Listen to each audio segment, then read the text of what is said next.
Bienvenue à tous dans la Grande Ligue, l'émission qui vous raconte la fabuleuse histoire des franchises NBA. Nous devons apprendre à vivre ensemble comme des frères, sinon nous allons mourir tous ensemble comme des idiots. Cette phrase de Martin Luther King résume parfaitement la franchise dont nous allons vous parler. Une véritable institution, un monument du sport collectif américain. Bien plus qu'une simple équipe de basket, elle est un art de vivre. Un groupe de pionniers visionnaires, déterminés à repousser toujours plus loin les frontières sportives et sociales.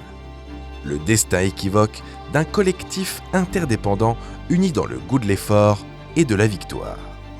Une dynastie de self-made men courageux, travailleurs acharnés, qui ont su profiter de l'égalité des chances qui leur était offerte pour n'en laisser aucune à leurs adversaires.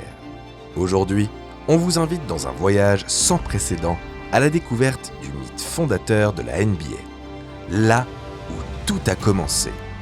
Cap sur la terre promise, celle des légendaires Celtics. Boston, nous voilà. Are you ready? Let's go! My friend Wilt, Norman Chamberlain, was far and away the best player I've ever played against. To the All-Star game, number one, Oscar Robertson. To Curry, sky hook up. Hey, rock the baby to sleep and slam dunk. Magic and Larry saved the NBA. Isaiah Thomas. The buzzer. Michael Jordan has won it for Chicago. There's the green shade. Yes. Lakers have two. Bryant to shot. Steps over Toronto. Shot from Parker. Nowitzki rising when it matters most. Hitting it down. Up for the layup. Oh, blocked by James. Steal. Curry throws it up to Durant.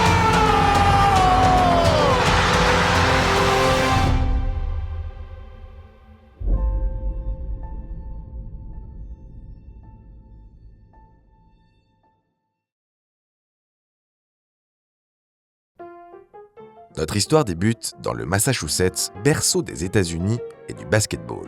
Un jour de 1891, un professeur du nom de James Naismith y a une idée saugrenue. Pour occuper ses étudiants pendant les longs mois d'hiver, entre les saisons de football américain et de baseball, il attache 2 caisses de pêche vides sur les rampes du gymnase du Springfield College. Les règles sont simples. 1 balle, 2 équipes. Pour marquer un point, il suffit de faire pénétrer la balle dans le panier adverse. Le basketball est né.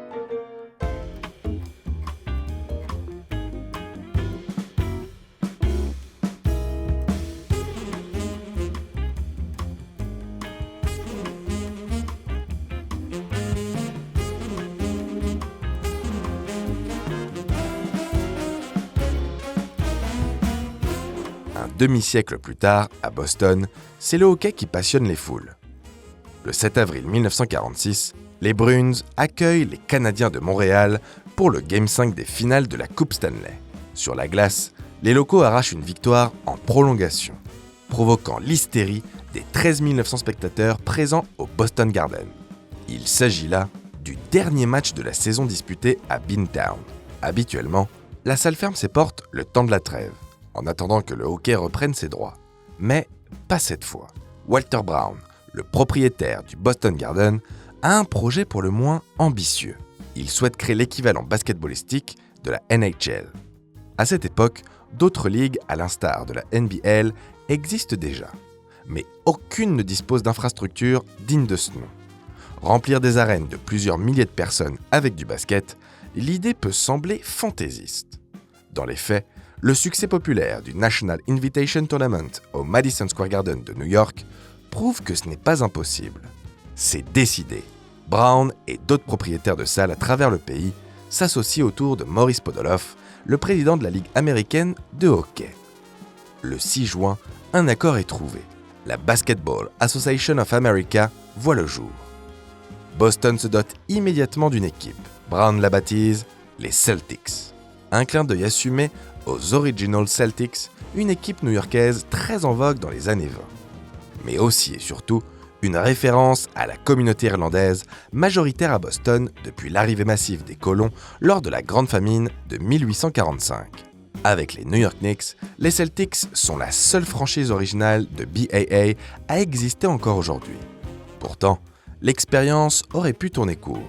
Les premières saisons des Celtics sont catastrophiques, autant sur le plan sportif que financier.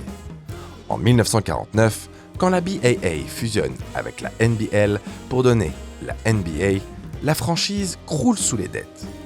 À un rien de mettre la clé sous la porte, Walter Brown, alors actionnaire minoritaire, rachète les parts qui lui manquent pour prendre les pleins pouvoirs.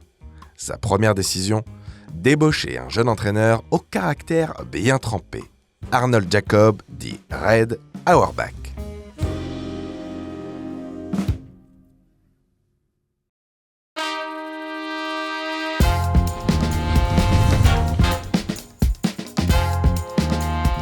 Toujours un cigare au coin des lèvres, des cheveux roux qui virent au blanc, Arnold est un personnage haut en couleur, au tempérament explosif, adoré par ses joueurs, mais détesté par ses adversaires.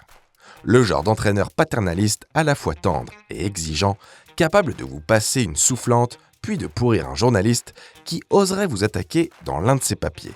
Passionné de basket depuis tout gosse, il ne rêve pas de devenir professionnel. Sa vocation à lui, c'est le coaching. Développer des jeunes talents et les amener le plus loin possible. Pour ça, Red a une vision bien précise et il ne laissera personne la remettre en question. Well, if you look a little deeper than the flash and excitement of the game itself, you find the never-ending attention to details that make champions instead of just good athletes. Pour sa première draft, Auerbach fait des choix forts. Muni du first pick, il décide de ne pas sélectionner Bob Cousy. Il juge le meneur trop petit, trop frêle physiquement et ajoute « Ça ne m'intéresse pas de recruter quelqu'un juste parce que c'est le pecno du coin ». Comble de la polémique, en début de deuxième tour, le coach sélectionne Chuck Cooper, le premier afro-américain drafté en NBA. Snobber la star locale pour s'attacher les services d'un joueur noir, voilà une décision qui a du mal à passer. Qu'importe la couleur de peau, Brown soutient son nouvel entraîneur bec et ongle.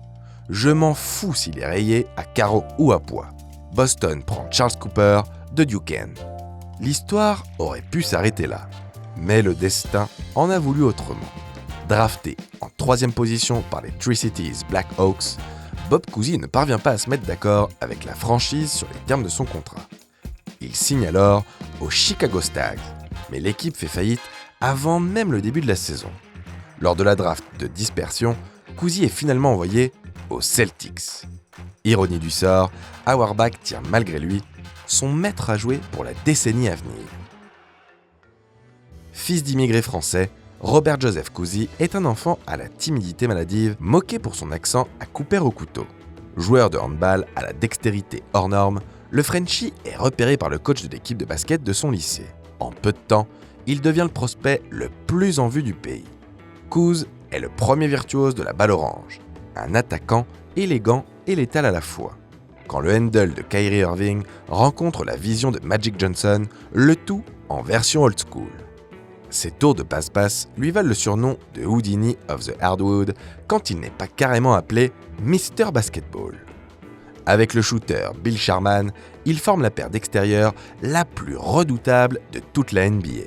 Dans une ligue outrageusement dominée par le monstre Mikan, Cousy prouve que les petits ont également leur mot à dire. Adepte d'un jeu up-tempo, Auerbach profite de son nouveau maestro pour repousser encore plus loin les frontières du run and gun.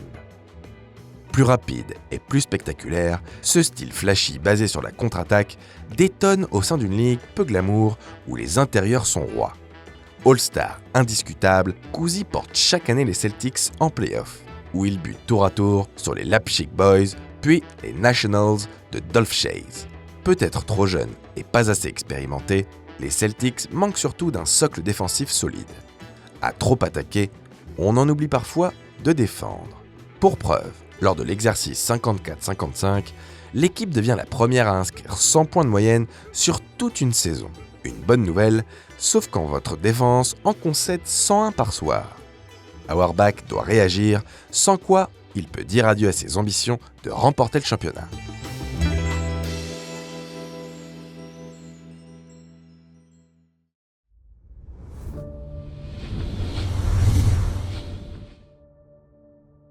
La draft 1956 marque un tournant dans l'histoire des Celtics, pour ne pas dire de la NBA. Fidèle à lui-même, Red prend ses adversaires à contre-pied, tout comme l'intégralité des fans. Ne disposant que du 7e choix, soit à l'époque le dernier du premier tour, il échafaude un trade dans l'espoir de monter à la draft. Son objectif, récupérer le pivot star de l'Université de Californie, double championne NCAA en titre, Bill Russell. Un sacré pari. Rappelons qu'à cette époque, la qualité d'un joueur se mesure avant tout à sa capacité à inscrire des paniers. Or, Russell a beau être un phénomène athlétique sans précédent, beaucoup d'observateurs doutent de ses habiletés offensives. Mais ça, Auerbach n'en a que faire.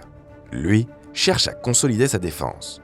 Pour ce faire, il envoie à Saint-Louis son intérieur All-Star, Ed Macaulay, et son rookie, le très prometteur Cliff Hagan, en échange des droits de Bill Russell. 2 joueurs blancs contre un joueur noir. Là encore, Auerbach ne se fait pas que des amis. Avant de poser ses valises dans le Massachusetts, Russell embarque direction Melbourne pour y disputer les Jeux Olympiques. Une escapade dorée lors de laquelle le futur Celtic termine largement meilleur joueur du tournoi. Athlète exceptionnel, Russ aurait également pu prétendre participer au concours de saut en hauteur, mais préfère se concentrer sur le basket. Arrivé en cours de saison, il s'impose immédiatement comme le meilleur rebondeur de la ligue avec 19 prises de moyenne. Pas mal pour un rookie. Le collectif bostonien se transforme en hydre à 2 têtes. À l'arrière, Bill Russell, l'intimidateur, et à l'avant, le MVP Cousy, l'initiateur de l'attaque. Le bouclier et l'épée, un casse-tête insoluble. Ensemble, les 2 hommes portent les Celtics en finale NBA. Ils y sont confrontés aux St. Louis Hawks de Bob Pettit. Serré, la série va jusqu'au Game 7. À 40 secondes de la fin, l'ailier des Hawks, Jack Coleman, part seul en contre-attaque. S'il inscrit ce lay-up, les Celtics ne reviendront pas. C'est alors que, sorti de nulle part, Bill Russell contre le tir d'un chase down block entré dans l'histoire. Le Coleman play, the block avant the block. En prolongation, Boston s'impose sur le fil. Le rookie vient d'offrir à Beantown son premier sacre NBA, le premier d'une longue liste. Boston down St. Louis to win the NBA's World Series for the first time and become the professional basketball champion. Pour la finale 1958, on prend les mêmes et on recommence. Désormais MVP, The Good Lord Bill Russell survole le début de la série. Malheureusement, une blessure au genou contractée dans la 3e rencontre l'oblige à manquer les 2 matchs suivants. Boston reste dans la course, mais Saint-Louis en profite pour prendre l'avantage. Trop diminué dans le Game 6, Russ ne parvient pas à limiter un Bob Pettit en état de grâce. Les Hawks marquent un coup d'arrêt temporaire dans l'ascension des Celtics. Une défaite au goût amer, la seule pendant une éternité.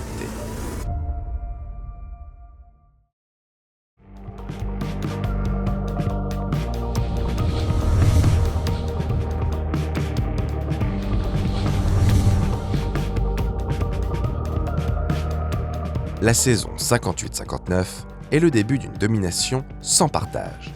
Les Lakers du rookie Elgin Baylor en 59, puis les Hawks en 60 et 61, tous chutent en finale face à l'armada verte et blanche. Le run and gun des Celtics atteint son paroxysme. Savamment élaboré par le génie Auerbach, l'effectif celte est un modèle de complémentarité. Une bande de chiens assoiffés de victoire, prêts à mourir sur le parquet s'il le faut. Le coach parvient à tirer le meilleur de ses joueurs. Pour le bien du collectif, Casey Jones et Satch Sanders acceptent de s'atteler aux basses besognes, laissant toute la lumière au trident offensif Sharman, Ramsey, Henson. Tom Henson, c'est l'anti-Bill Russell. Un intérieur lent, pas athlétique pour un sou, mais à la patte de velours. Une merveille de bras roulés. Quant à Billou, il continue de faire du Bill Russell, collectionnant les titres de MVP, 5 au total. Pourtant, derrière les victoires se cache un profond mal-être. Le pivot a beau être le meilleur joueur de la ligue, il est loin de faire l'unanimité, surtout sur ses propres terres, où il ne jouit pas de la même popularité que Bob Cousy, le chouchou du Garden. La faute à sa couleur de peau. Pour comprendre cette relation délétère, une parenthèse historico-sociale s'impose.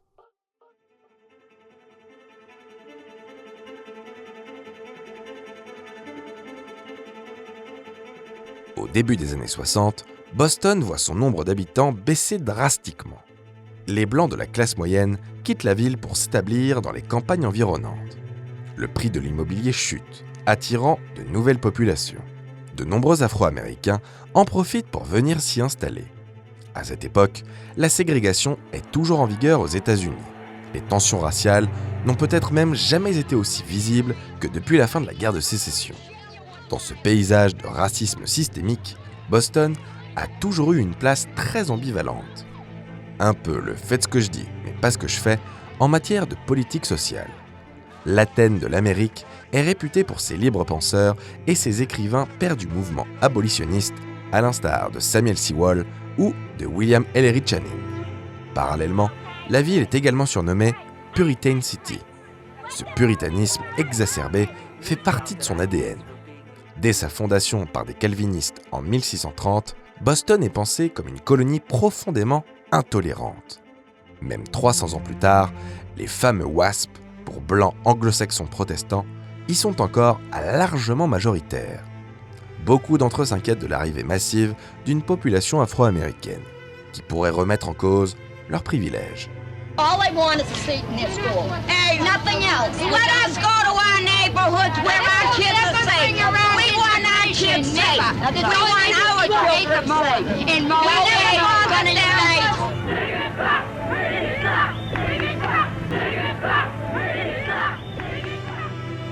C'est dans cet environnement délétère que Bill Russell débarque en Nouvelle-Angleterre. Russell est un fin intellectuel à la conscience politique éveillée. Comme tous les Noirs américains de son temps, il a connu le racisme, mais ne s'est jamais laissé marcher dessus. Il en a fait le serment à sa mère sur son lit de mort.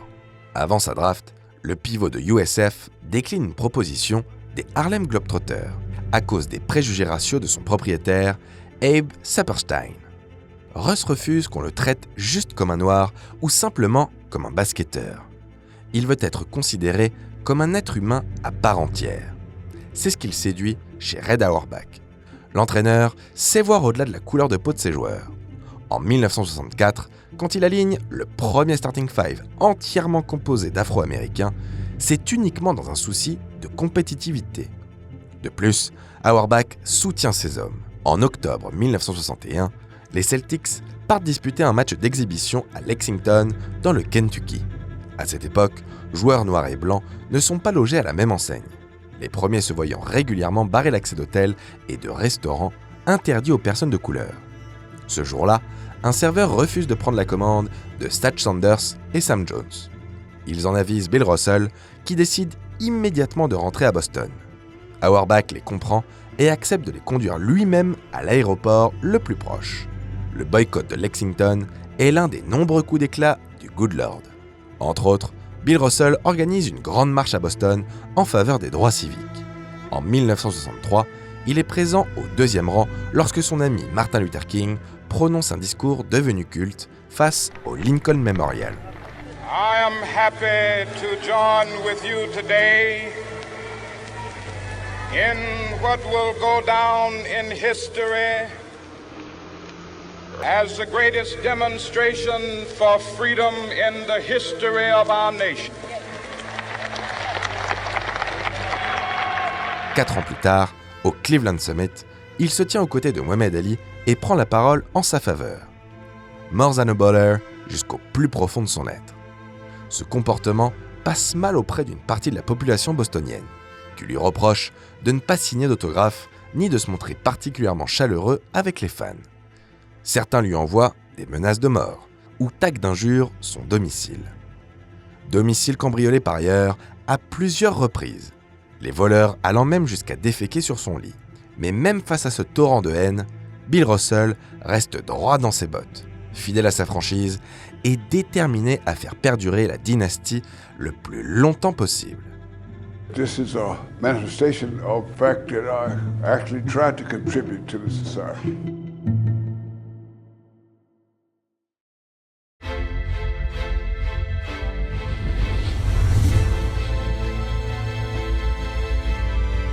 À partir de la saison 61-62, la concurrence se renforce très sérieusement. 2 équipes en particulier se sont données comme mission de mettre fin à la streak. Les Philadelphia Warriors à l'est et les Los Angeles Lakers à l'ouest. En play-off, les guerriers s'avancent les premiers. Philadelphie-Boston, c'est la grande rivalité de la côte atlantique. Un duel fratricide pour déterminer laquelle des villes mérite réellement son statut de berceau des États-Unis. À cette dimension historique s'ajoute un choc d'individualité. Le match dans le match entre Bill Russell et Wilt Chamberlain. Auteur d'une saison régulière à 50 points de moyenne dont une marque à 100 unités, ce dernier accapare toute l'attention. Depuis son arrivée dans la Ligue 3 ans plus tôt, le Stilt est la grande sensation de ce début de décennie. Plus à l'aise médiatiquement, plus grand, plus athlétique et plus doué offensivement, il surpasse son rival dans tous les domaines. Tous ? Pas vraiment. Malgré ses 8 cm de moins, Russ demeure un bien meilleur défenseur. Pour preuve, au cours de la série, il muselle l'échassier à seulement 36 points par soir. Une moyenne quasi famélique à côté des standards gargantuesques de l'ogre philadelphien. Un dernier détail les oppose, et pas des moindres. Si Chamberlain est bel et bien l'individualité ultime dans le monde du basket, Russell, lui, reste encore et toujours le coéquipier parfait. Le meilleur joueur contre la meilleure équipe. Le choc tient toutes ses promesses. 2 victoires partout. La tension est à son comble quand soudain, une bagarre éclate entre Chamberlain et Sam Jones. Ni une ni deux, le successeur de Bill Sherman fait tomber un photographe de son tabouret pour s'en servir comme d'une arme.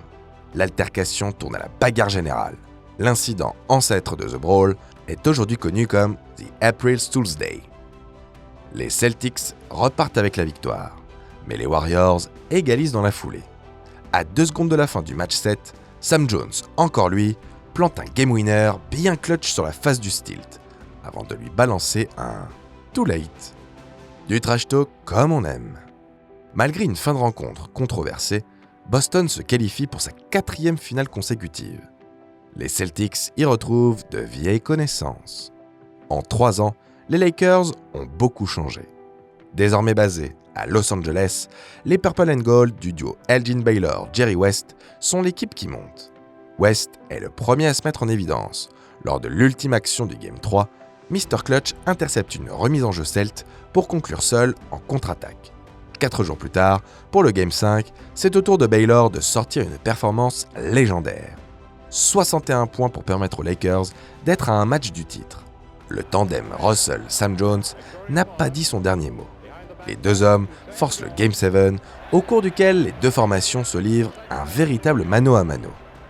Les Celtics prennent l'avantage, mais l'expérimenté Frank Selby permet aux Lakers de recoller. L'ailier s'offre même l'occasion de tuer la rencontre, mais les mains tremblantes manquent le tir décisif. 5 seconds, penalty to Selby, his jumper on the way, no good, rebound Russell, the game's over. En prolongation, Bill Russell, 30 points, 40 rebonds, clôt le débat. Non sans mal, les Celtics conservent leur couronne. Ainsi voit le jour 2 des plus grandes rivalités de l'histoire du sport.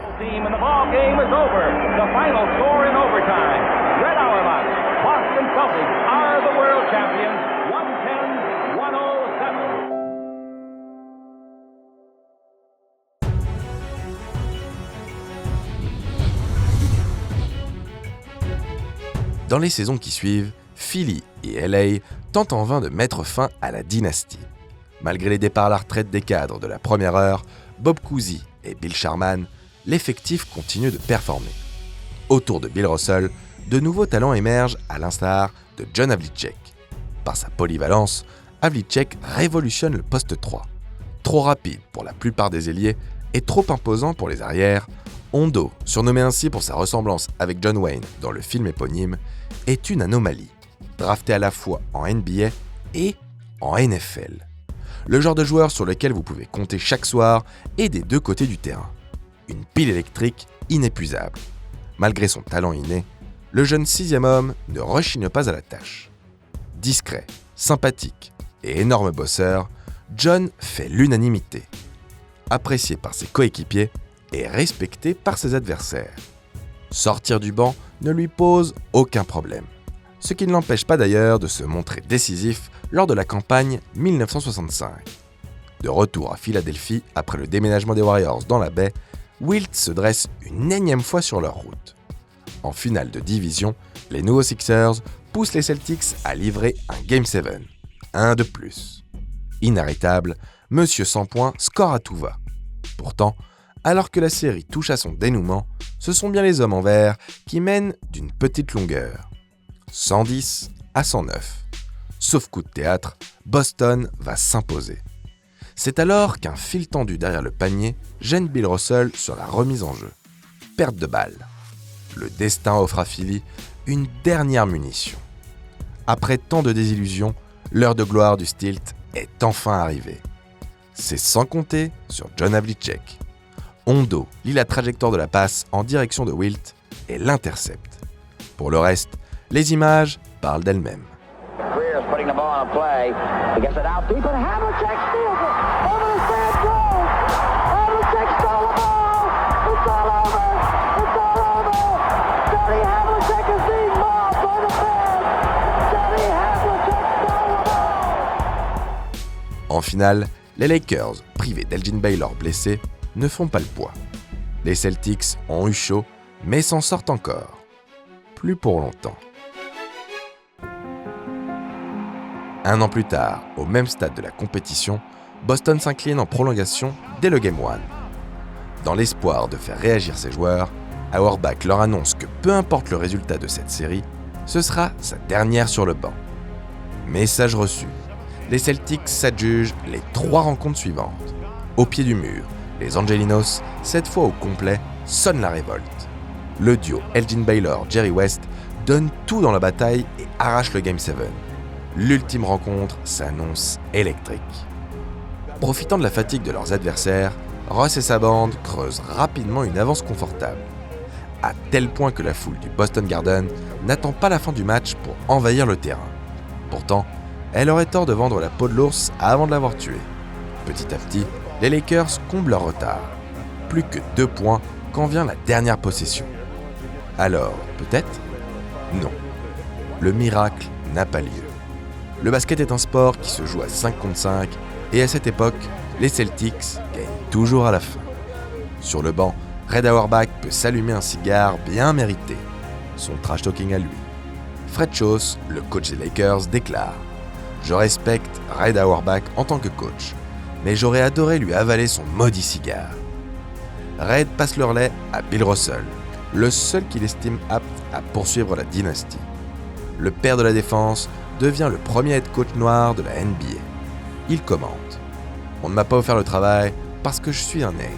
On me l'a offert parce que Red pensait que je pouvais le faire. Et vous commencez à le connaître. Red se trompe rarement. » Avec ce titre, le 8e consécutif, Boston réalise un exploit inédit dans la grande fresque du sport collectif. Ni les Yankees en MLB, ni les Patriots en NFL, ni même plus tard les Bulls de Michael Jordan ne feront mieux. Un record inégalé et sûrement inégalable. Mais toutes les bonnes choses ont une fin. La persévérance et la ténacité viennent à bout de tout, même des plus grandes dynasties. Alors qui d'autre que l'éternel second, l'immense Wilt Chamberlain, pour y mettre un terme. 1967 est la bonne. Irrésistibles, les Sixers ne font qu'une bouchée des octuples champions en titre. À Philly, les fans jubilent. En chœur, ils chantent « Boston is dead ». Ah bon, vous êtes sûr ?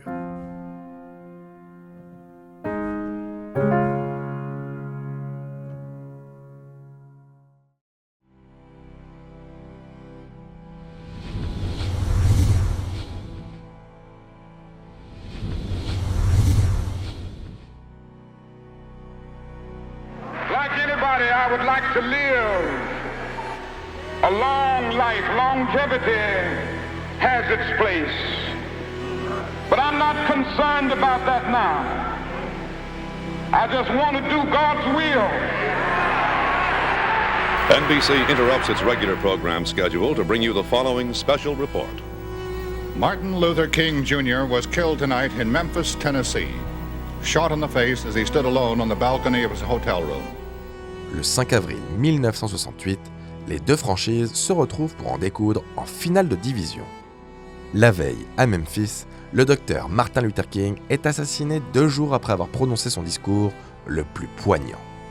Dévasté, Bill Russell pense d'abord à boycotter la rencontre, mais des pressions au sein même de sa propre équipe l'en empêchent. Bailey Howell s'insurge. Pourquoi annuler ? Quel était le titre de King ? Très bien. En la mémoire du pasteur, Russell se promet de regrimper au sommet de la montagne. Si les Celtics s'imposent effectivement dans ce Game 1, la réalité du terrain reprend ses droits dès les rencontres suivantes. Tout simplement plus fort, les Sixers mènent 3-1. Un gouffre duquel aucune équipe n'est alors parvenue à s'extraire. Mais The Good Lord est un homme de défi. Transcendé, le père de la défense se dédie corps et âme à sa mission. Cadenasse son rival et fait pleuvoir un déluge de contres. À sa droite, Hondo, prêt à mourir sur le terrain, dispute chaque minute de chaque rencontre. À sa gauche, Sam Jones, comme touché par la grâce, retrouve ses jambes de 20 ans. Ainsi, le miracle a lieu. But it really doesn't matter with me now, because I've been to the mountaintop. I don't mind the promised land. I may not get there with you, but I want you to know tonight that we as a people will get to the promised land. Dans un Spectrum Center flambant neuf, où une banderole indique « Boston is dead », les Celtics reviennent d'entre les morts. La vague verte déferle sur les finales, emportant une fois de plus les Lakers. Bill Russell l'a fait. De retour au sommet de la NBA. Là-haut, il peut de nouveau contempler la terre promise. Pour nombre d'observateurs de l'époque, ce titre de 1968 est un chant du cygne. L'effectif bostonien vieillit et n'est plus aussi talentueux qu'autrefois. Désormais âgé de 34 ans, meurtri par le temps et atteint moralement par les décès successifs de Martin Luther King et de Bobby Kennedy, Bill Russell hésite à prendre sa retraite. Toujours aussi réservé, il n'en dit pas un mot. Mais au fond de lui, il le sait, cette saison 68-69 sera sa dernière danse.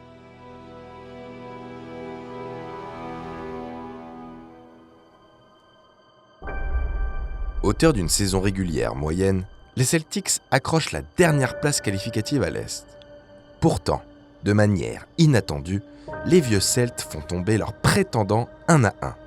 À force de courage et de résilience, ils finissent par se frayer un chemin jusqu'en finale pour une affiche tout sauf inédite. Plus outsiders que jamais, ils y retrouvent des Lakers ultra favoris qui ont enregistré un renfort de taille lors de l'intersaison, un certain Wilt Chamberlain. L'histoire est bien faite, non ? Toutes les grandes rivalités de la décennie écoulée convergent vers cette ultime série. LA, l'étoile progressiste de l'Ouest, contre Boston, le bastion conservateur de l'Est. Les individualités pourpre et or contre le collectif vert et blanc. The Stilt contre The Good Lord. C'est ce qu'on appelle un apothéose. Malgré le déséquilibre évident sur le papier, la confrontation s'avère bien plus disputée qu'escompté. Profitant du choix de Russell de ne pas faire de prise à deux sur lui, Jerry West ouvre les hostilités. Sam Jones, le Mr. Clutch des Celtics, lui répond d'un game winner assassin. Chacun repart avec la victoire à domicile. Et avantage du terrain oblige, le Game 7 a lieu à LA. Malgré leur passif, les Lakers n'ont jamais été aussi confiants. Dans les coulisses du Forum d'Inglewood, les officiels s'activent pour préparer une grande fête. Rien n'est laissé au hasard. Au plafond, des centaines de ballons sur lesquels sont inscrits « World Champions » n'attendent que d'être lâchés sur le parquet. Visiblement piqué dans son orgueil, Russell lâche cette phrase prophétique. Ces putains de ballons vont rester en haut. Les Lakers viennent de lui donner une raison supplémentaire, s'il en fallait une, de gâcher la fête. La rencontre peut débuter. Équilibré tout au long de la première mi-temps, le score évolue dans le troisième quart quand les Celtics profitent d'un manque d'adresse Angelino pour prendre le large. Au milieu du quatrième, la situation tourne au vinaigre pour les locaux. Wilt se blesse au genou et doit sortir quelques instants. Mais c'est là que le vent tourne. Jerry West initie un comeback d'outre-tombe. En face, Bill Russell est déjà à sa 5e faute. Une de plus et il sera exclu. Chamberlain insiste pour revenir sur le parquet, mais son coach, Butch Van Breda Kolff, l'en interdit. On joue mieux sans toi. Sans lui, les Lakers finissent par recoller à -1 à 1 minute de la fin. La gonfle atterrit dans les mains de Don Nelson. Oui, celui que vous connaissez. Le sniper balance une patate chaude qui touche le fond de l'arceau. Un shoot atroce. La balle rebondit, monte haut dans le ciel du forum d'Inglewood, puis redescend droit comme un piquet. Switch, le tir le plus chanceux de l'histoire. Une poignée de secondes plus tard, Bill Russell scelle le sort de la rencontre de son signature move, un contre. 12 ans après le Coleman Play, celui qui entre-temps est devenu le père de la défense repart comme il est venu. La chance aide parfois, le travail toujours. A 2-point victory by Boston. La fête prévue n'aura pas lieu. Le forum se vide dans un silence de cathédrale.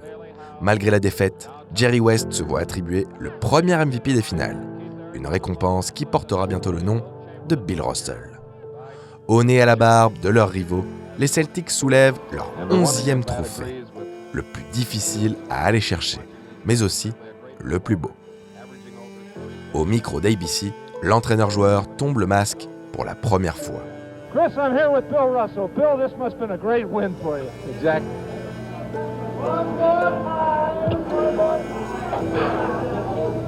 I know it's hard to say what's in your mind right now, Bill, and it must have been a great win. Well, this is such a great bunch of guys, you know, and it's just been so fabulous the way they played for me, and it sounds all corny, you know, to start talking like that, but I told these guys before the game, I don't care what happens, I wouldn't trade you guys for any guys in the world. Veni Vidi Vici. Avec ses 11 bagues, plus que ses doigts peuvent emporter, le quintuple MVP peut raccrocher les converses en paix. Lui qui déteste les honneurs individuels, pendant 44 ans, il refusera d'être intronisé au Hall of Fame, estimant que d'autres Afro-Américains méritaient d'y être avant lui. Bill accepte que son maillot soit hissé au plafond du Boston Garden. Il impose une seule condition, qu'aucun fan ne soit présent. La rupture entre la légende et la ville de Boston est encore trop profonde. Fidèle à lui-même, Russell se retire dans la discrétion et la victoire. The Good Lord laisse derrière lui un héritage inquantifiable, celui d'un athlète accompli, coéquipier modèle, pivot révolutionnaire et compétiteur devant l'éternel. Celui d'un homme courageux et engagé, parfois dur, mais toujours juste. Irradiant la NBA par son charisme, Bill Russell est un phare qui, encore aujourd'hui, continue de guider les générations futures. 27 mai 1999. Le TD Garden est plein à craquer. Anonymes et légendes de la balle orange se sont donné rendez-vous. Au plafond, d'autres bannières de champions ont fait leur apparition. D'autres numéros aussi. Seul le 6 manque à l'appel. Pour cause, ce jour-là, il est hissé pour la 2e fois. En compagnie de son ami et rival de toujours, Bill Russell observe la scène, ému. Scène impensable au moment de sa retraite. Certes, le temps a fait son œuvre, mais quelque chose a changé. Bill Russell a changé. Non, Bill Russell a changé Boston et la NBA.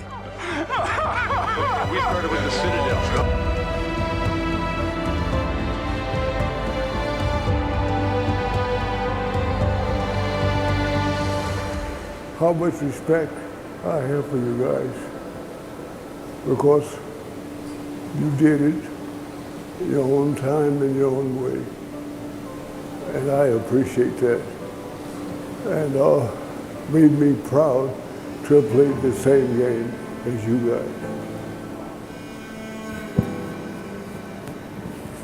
I would kick your ass.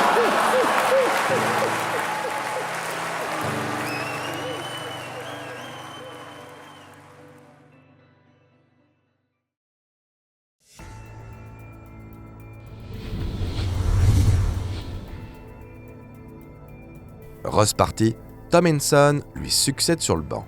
La saison post-dynastie se solde par un bilan largement négatif, le premier depuis 1950.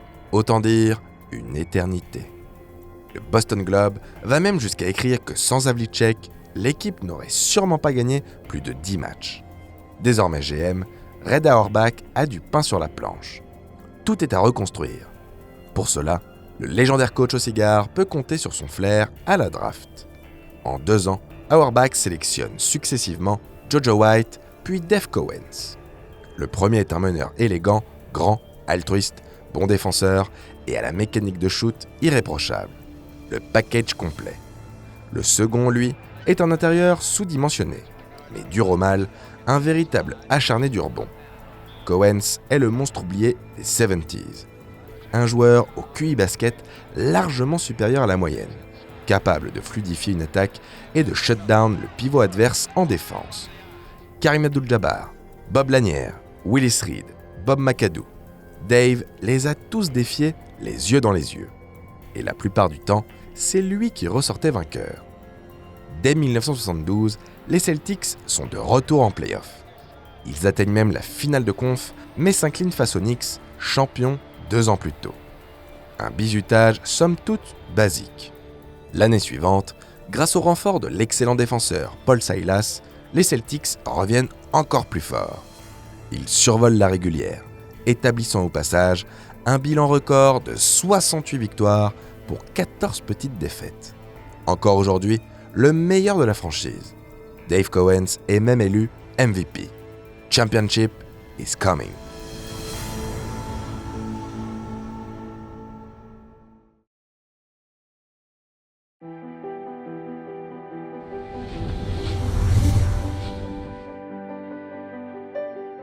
Comme l'année précédente, Boston retrouve New York dans un clash au sommet de la conférence Est. Malheureusement, une blessure de John Havlicek fausse la donne. Les Knicks s'imposent en 7 rencontres. Toujours aussi dominants, Cowens, White et consorts repartent de plus belle en 1974. Cette fois, l'Est ne fait pas le poids. De retour en finale NBA après 5 ans d'absence, une éternité pour le public du Garden, ils font face à la grande star de l'époque, le successeur de Bill Russell et Wilt Chamberlain, Karim Abdul-Jabbar. La série se joue à couteau tiré. S'ils ne veulent pas disputer une ultime rencontre à l'extérieur, les Celtics doivent absolument s'imposer lors du Game 6, synonyme de titre. L'éternel John Havlicek force le destin en envoyant une première fois les 2 équipes en prolongation. Hondo récidive quelques minutes plus tard en égalisant sur le fil après avoir capté le rebond de son propre tir. Lors du 3e extra time, il score 9 des 11 points de son équipe, dont un shoot très clutch sur Karim. Boston mène d'une longueur, mais le dernier mot revient à la star des Bucks. À 7 secondes du terme, Karim nous sort sa spéciale. Juste imparable. 7 seconds. Kareem with a big pressure shot. Jamais le Skyhook n'aura aussi bien porté son nom. Milwaukee repart avec la victoire.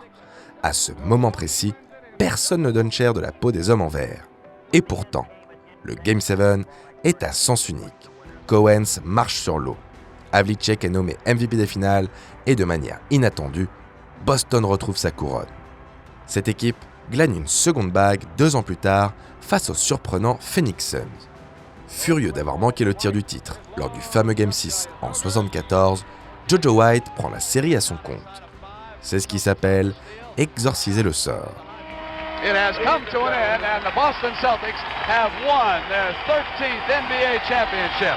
Hondo prend sa retraite avec 16 ans de bons et loyaux services au compteur. Sujet aux blessures, Cowens ne retrouve plus son niveau de MVP. Quant à White et Silas, ils sont poliment invités à voir si l'herbe est plus verte ailleurs. C'est la fin d'une ère. Une nouvelle période de reconstruction s'amorce. Pas aussi brillant que leurs glorieux aînés, ni aussi titrés que leurs futurs prédécesseurs, ces Celtics auront, quoi qu'il en soit, marqué les 70s de leur empreinte. Une décennie très équilibrée, au cours de laquelle ils sont la seule équipe, avec les Knicks, à avoir remporté 2 titres.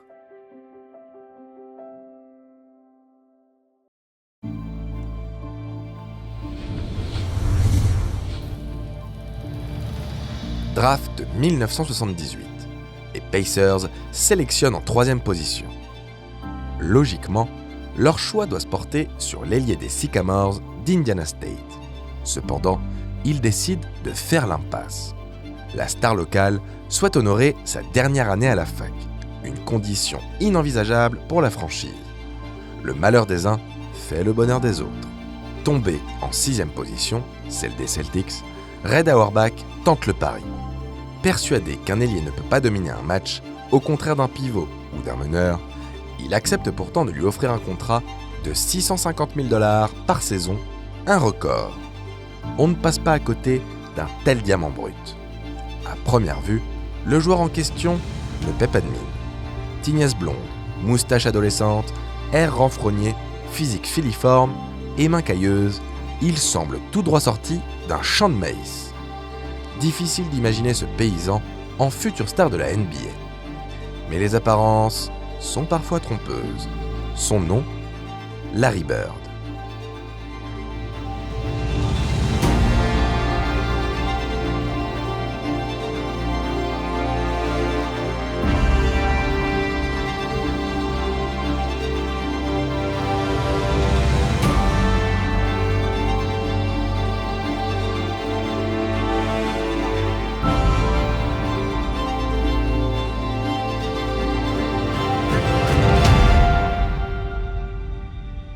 I would kick your ass.